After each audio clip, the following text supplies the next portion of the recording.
இப்போ நம்ம வாழ்கிற இந்த ஒரு உலகத்தில் எல்லா மனுஷங்களும் மேராக ஆராய்ச்சி பண்ணிக்கிட்டே தான் இருக்காங்க.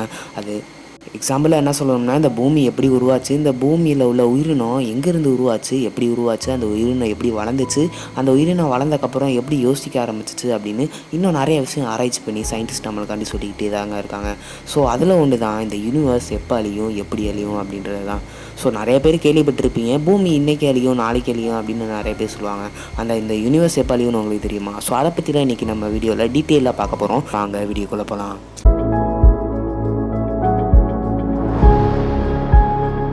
கிட்டத்தட்ட 13.8 பில்லியன் ஆண்டுகளுக்கு முன்னாடி பார்த்தீங்கன்னா ஒரு சின்ன புள்ளி உருவாயிருக்குங்க. அந்த புள்ளிக்குள்ளே தான் எல்லாமே அடங்கியிருக்கும் அப்படின்னு கூட சொல்லலாம். அதாவது பொருள், ஆற்றல், காலம் அப்படின்னு இந்த மாதிரி விஷயம்லாம் அடங்கிருந்துச்சு.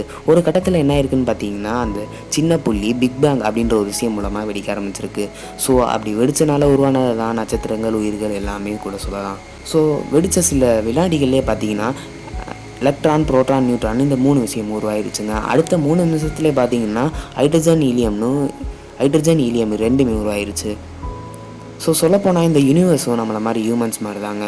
அதாவது நம்ம எப்படி இப்போ ஒரு கட்டத்தில் பிறக்கிறோம், ஒரு கட்டத்தில் இறக்குறோம்ல, அதே மாதிரி இந்த யூனிவர்ஸுக்கும் ஒரு கட்டத்தில் எண்டு இருக்குது அப்படின்னு சொல்கிறாங்க.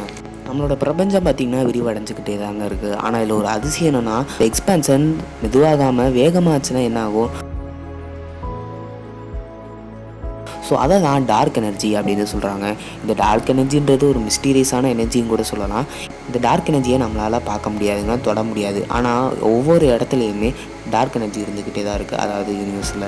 ஸோ சயின்டிஸ்ட் என்ன சொல்கிறாங்கன்னா, டார்க் எனர்ஜின்றது ஒரு கட்டத்துக்கு மேலே பார்த்திங்கன்னா யூனிவர்ஸ் ரொம்பவே எக்ஸ்பான்ஸ் ஆக ஆரம்பிச்சிருமா. அப்படி ஆகும்போது என்ன ஆகும் பார்த்திங்கன்னா, நட்சத்திரங்கள், கிரகங்கள்னு எல்லாமே தள்ளி போக ஆரம்பிச்சிருமா. ஸோ இந்த ஒரு விஷயத்துக்கு மேலே தான் டெத் ஆஃப் த யூனிவர்ஸ் அப்படின்னு சொல்கிறாங்க. ஆனால் ஒரு கேள்வி இருக்குங்க, ஒருவேளை இந்த யூனிவர்ஸ் எக்ஸ்பேன்ஷன் ஆகாமல் அப்படி நின்றுச்சுன்னா என்ன ஆகும்? ஸோ அதுக்கு தான் ஒரு 3 தியரி சொல்கிறாங்க. Big crunch, big rip and vacuum decay. So விஞ்ஞானிகள் என்ன நம்புகிறாங்கன்னா, ஒரு கட்டத்தில் இந்த யூனிவர்ஸ் எக்ஸ்பேன்ஸ் ஆகிறது நின்றும், அதுக்கு பதிலாக அப்படியே சுருங்க ஆரம்பிக்கும் அப்படின்னு சொல்கிறாங்க. ஸோ உங்களுக்கு எக்ஸாம்பிளாக சொல்லணும்னா, இப்போ பலூன் எடுத்துக்கோங்களே, பலூனுக்குள்ளே காற்றை ஃபில் பண்ணோம்னா அது அப்படியே எக்ஸ்பேன்ஷன் ஆகிட்டே போகும். ஆனால் காற்று நம்ம எடுத்துட்டோம்னா அது அப்படியே சுருங்க ஆரம்பிச்சிடும்ல. ஸோ அதே மாதிரி தான் இந்த யூனிவர்ஸும் ஒரு கட்டத்தில் சுருங்க ஆரம்பிக்கும் அப்படின்னு சொல்கிறாங்க. ஸோ அதுக்கு பேர் தான் பிக் கிரன்ச் அப்படின்னு சொல்கிறாங்க. ஸோ இது எப்படி நடக்கும்னா, ஒரு கட்டத்தில் டார்க் எனர்ஜியோட சக்தி பார்த்திங்கன்னா குறைய ஆரம்பிச்சிருமா.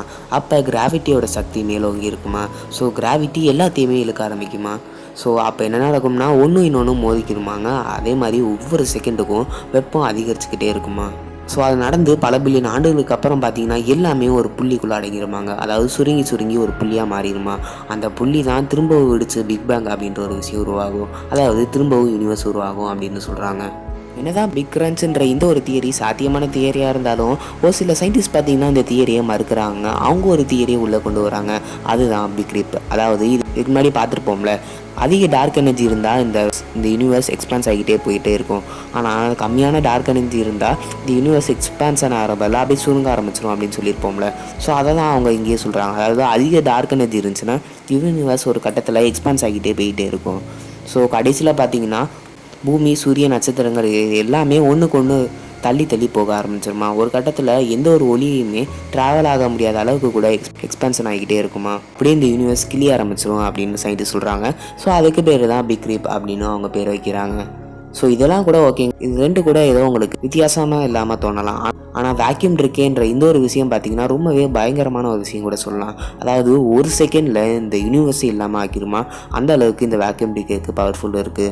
ஸோ நீங்கள் நல்லா யோசிச்சு பாருங்களேன், ஒரு செகண்டில் கண்ணு ஃபுல்லாக பிளாங்க் ஆகிடுச்சு. ஸோ உங்களுக்கு என்ன தோணும்? நீங்கள் யோசிப்பீங்களா முதல்ல? ஸோ அந்த மாதிரி ஒரு தியரி தான் சயின்டிஸ்ட் கொண்டு வராங்க. ஸோ அது என்னென்னு போய் பார்ப்போமா.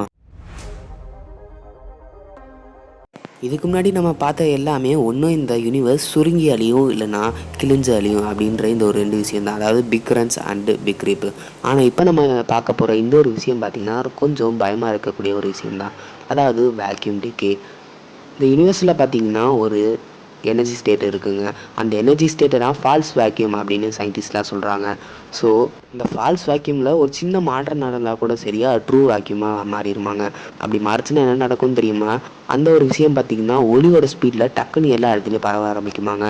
அது அது போகிற எந்த வழியில் எந்த ஒரு ஆப்ஜெக்டாக இருந்தாலும் சரி அப்படியே உடச்சிட்டு கிழிச்சிட்டு போயிருமா. அந்த அளவுக்கு அந்த வேக்யூம் டிகேக்கு பவர் இருக்காங்க.